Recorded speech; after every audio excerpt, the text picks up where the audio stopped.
Welcome back to the Deep Dive. Today we are immersing ourselves in a critical concept, really one that's central to a specific theological tradition. That's right. We're looking at the principle of obedience to God. And our source material is this remarkably detailed roadmap. It's compiled by Pastor Ed Lolo, and it draws from key scriptures across, Deuteronomy, Matthew, Proverbs, and more. You know, this material is fascinating because it's not merely a collection of rules, it's an integrated system. A system, how so? Well, the source, obedience to God, it meticulously outlines the deep internal motivation for obedience, the why. And then it immediately pivots to the intense daily methods. The how? Exactly. The how it must be applied, specifically within the structure of the family and the community. Yeah. We're essentially getting a masterclass on how this tradition defines the interconnected nature of love, fear, and just practical daily living. And what I took from it immediately is the robust structure. It's a framework. The whole discussion centers on these two primary emotional and spiritual pillars that act as the engine for obedience. And then it provides a deeply specific set of responsibilities for parents and guardians that, put those pillars into practice. It's almost like an instruction manual for spiritual continuity. It is. So let's start right at the foundation with those dual drivers of behavior. Okay. The source begins by making it clear that obedience isn't some kind of grudging duty. It's an outflow. And the primary foundation is this radical love for God. And to define that radical love, the sources point us straight to Deuteronomy 6.4-5. For anyone familiar with this tradition, this is probably the single most important passage. It starts with that absolute declaration. Hear, O Israel, the Lord our God, the Lord is one. And that phrase, the Lord is one, it carries just immense cultural and theological weight. It's the foundational singularity. And from that singularity flows the mandate in verse 5. You shall love the Lord your God with all your heart, with all your soul, and with all your strength. I mean, that's a total devotion. It leaves no part of the self untouched. But what I find truly insightful is how Pastor Lowe's commentary connects this Old Testament mandate with the New Testament. It moves straight to Matthew 22. Exactly, where Jesus summarizes the entire law. Right. He confirms that Deuteronomy passage, calling it the first and great commandment, love God with all heart, soul, and mind. But the synthesis comes when he immediately couples it with the second. Love your neighbor as yourself. That's the one. The source material insists that on these two commandments hang all the law and the prophets. So obedience becomes fundamentally practical. I mean, if the greatest commandment is to love an abstract divine being, the second one immediately translates that abstract love into something tangible, something measurable, a human action. It's about how you treat the person standing next to you. That's it. If you are loving your neighbor, you are manifesting obedience. So it's not just something you feel. Precisely. It moves obedience from something you feel or think to something you actually do. It differentiates this concept of obedience from just, external rule following. Obedience here is a manifestation of that primary deep love. Okay, so that said, love's only half of the equation that's presented in the sources. Right. The other side is the concept of fear of God. Now, for the modern ear, that word fear can sound purely negative. Why does the source choose fear or reverence instead of something softer like respect? That's a great distinction to make. This reverence, it's not about cowering in dread. It's about recognizing the total authority and power of God, which, immediately puts one's own human capabilities into perspective. Oh, okay. And this is why the sources cite Proverbs 3.7, do not be wise in your own eyes, fear the Lord, and depart from evil. So the contrast is the key.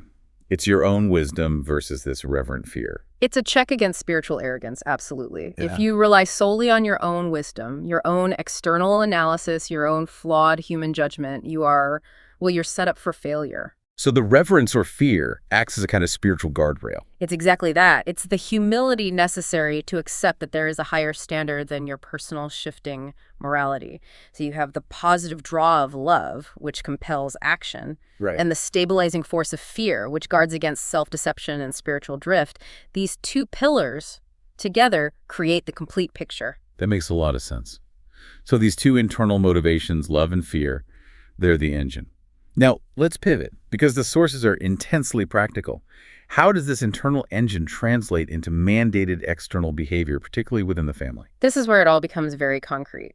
Before detailing the teaching mandate, the source briefly reminds the listener of the stakes. Okay. We have the mandate to love and obey, and the source references Exodus 20.6, which promises that the divine will show mercy to thousands, to those who love me and keep my commandments. That detail is critical. Obedience isn't framed as just an individual transactional relationship. Yeah.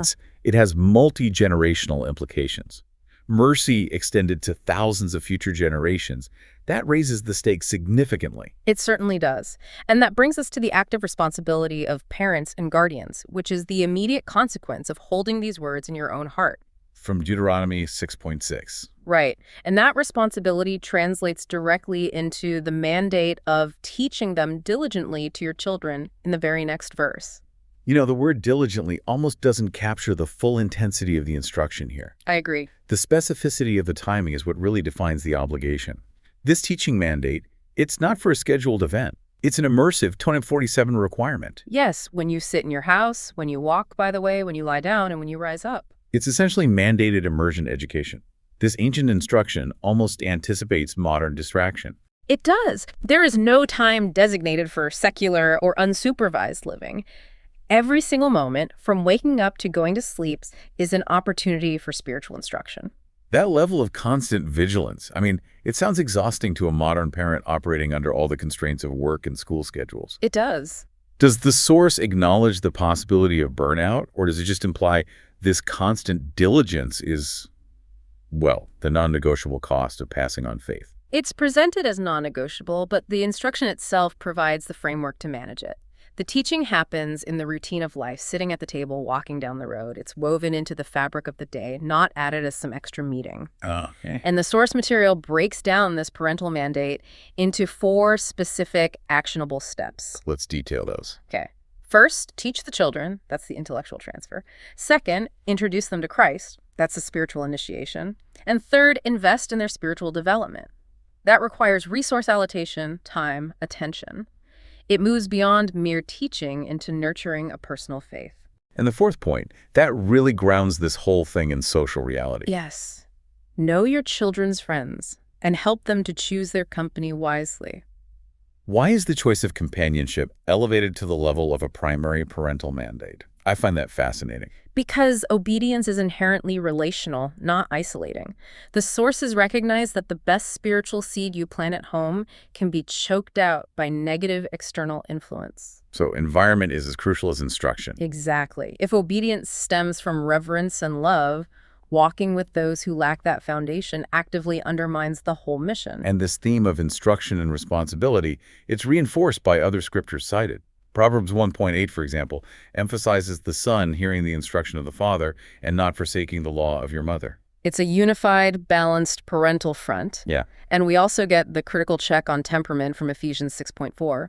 While the duty to raise children in the training and admonition of the Lord is clear, fathers are cautioned to not provoke your children to wrath. That's a fascinating constraint. It means discipline and instruction can't be driven by anger or frustration or personal irritation. No. It has to be delivered through the lens of love and patience, the very first pillar of obedience we talked about. The how of the instruction has to align with the why. Precisely. If the instruction causes resentment or provokes wrath, it undermines the goal. It turns obedience back into a grudging external duty rather than an expression of love. It demands immense self-control from the parent. Okay, so we've covered the internal engine, love and fear, and the rigorous external application within the family. Now, we move to the final piece of the roadmap. How does the individual, once instructed, sustain this highly demanding walk over an entire lifetime? The source material lays out 3 foundational practices for sustained obedience. It's almost like a maintenance program designed to keep those love and fear pillars strong. Okay, what are they? First, you must be centered in God's word. Second, you must walk in the company of those who fear God.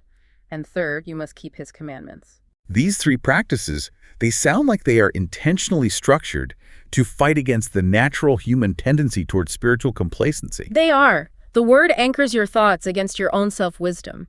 The company provides accountability and shared reverence, which fights isolation. And keeping the commandments provides the active daily manifestation of your faith. It's like a self-reinforcing feedback loop. It is a feedback loop. And this concept of sustained commitment is beautifully illustrated by the example provided in the source from Psalms 119, verses 57 to 64. Yes. This isn't just abstract commitment. It gives us a look at the psalmist's actual daily process. It does, and it uses incredibly active language. The psalmist first makes this radical personal declaration. You are my portion, O Lord. I have said that I would keep your words. It's a statement of ownership. But the next part shows the actual work involved. It says, I thought about my ways and turned my feet to your testimonies. That's active self-reflection, followed by immediate correction. The urgency is palpable. I made haste and did not delay to keep your commandments. No spiritual procrastination. Not at all. If the reflection reveals a deviation, the correction must be immediate. This fight against delay is crucial for sustaining effort over the long haul. You know, I think the most striking details, the ones that really illustrate the depth of this commitment, are the commitments to gratitude and community. The psalmist declares a commitment to private, sacrificial devotion. At midnight, I will rise to give thanks to you. That's a profound commitment. It's devotion outside of the light of day, outside the constraints of a normal routine. It speaks to a commitment that goes way beyond convenience. And that commitment is immediately paired with the community mandate. Right, being a companion of all who fear you and of those who keep your precepts. So even in the most intense private moments of reflection and gratitude, the commitment to community is still central.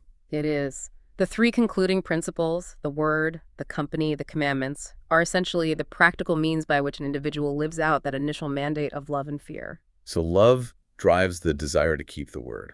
And reverence drives the intentional choice of haste and the companionship of those who share that reverence. And that ultimately is the takeaway from this deep dive. I think so. We've seen the architectural plan for obedience. It starts with the internal engine of love and reverence, extends into the radical external application through the 147 parental mandate, Right. and is maintained over time through the three pillars of word, company, and commandments. It's an all-encompassing roadmap.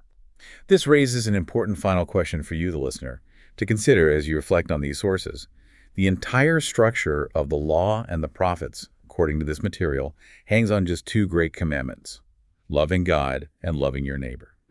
If that is the foundation, how does this specific ancient mandate to teach children constantly sitting, walking, lying down, rising up, how does that translate the lofty ideal of loving your neighbor into a tangible, unavoidable, moment-by-moment practice throughout the entire lifespan of the family unit, and in doing so, ensure the continuation of that primary obedience? It transforms abstract ideals into mandatory daily scheduling.